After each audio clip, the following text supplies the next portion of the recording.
God complex में इंसान कभी कभी इतना चला जाता है कि उसको लगता है कि अपुनिज भगवान है, और ये मेरे ख्याल से सबसे बड़ा ईगो का एक तरीका है। लेकिन उस इंसान को सक्सेस बहुत मिली होती है, फॉलोइंग बहुत होती है, चाहे वो कोच हो, इंडस्ट्रियलिस्ट हो, डॉक्टर हो, उन पे लोग बहुत भरोसा करते हैं। अब एक ऐसे इंसान को मुश्किल बहुत होती होगी ईगो तोड़ना, लेकिन उसके आसपास के लोग बहुत प्रभावित भी होते होंगे, क्योंकि हो सकता है फिर वो इस चक्कर में गलत डिसीजन ले रहा हो, सेकंड ओपिनियन नहीं ले रहा हो, दूसरों के बारे में सोच नहीं रहा हो, दूसरों की ओपिनियन ले ही नहीं रहा हो।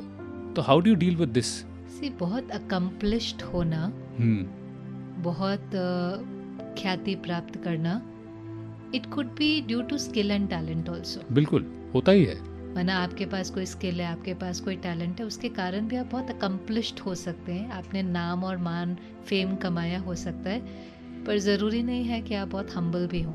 अक्सर देखा जाता है कि नहीं होते, कुछ होते हैं लेकिन बहुत में नहीं होता है। वो इसलिए होता है कि जब आप अक्वायर करते हैं तो आपको उस चीज़ का एक अभिमान आ जाता है कि मैं ही हूँ। पर हम ये भूल जाते हैं कि जो भी हम अक्वायर करते हैं, चाहे कोई विशेषता भी आज हमारे पास है, विशेषता भी है, कोई स्पेशलिटी भी है, कोई बहुत अच्छा बोल लेता है, कोई बहुत अच्छा गा लेता है, कोई बहुत अच्छा, उस समय भी अपने को याद दिलाना चाहिए कि ये विशेषता भी एक्चुअली में प्रभु प्रसाद है, उसी की देन है।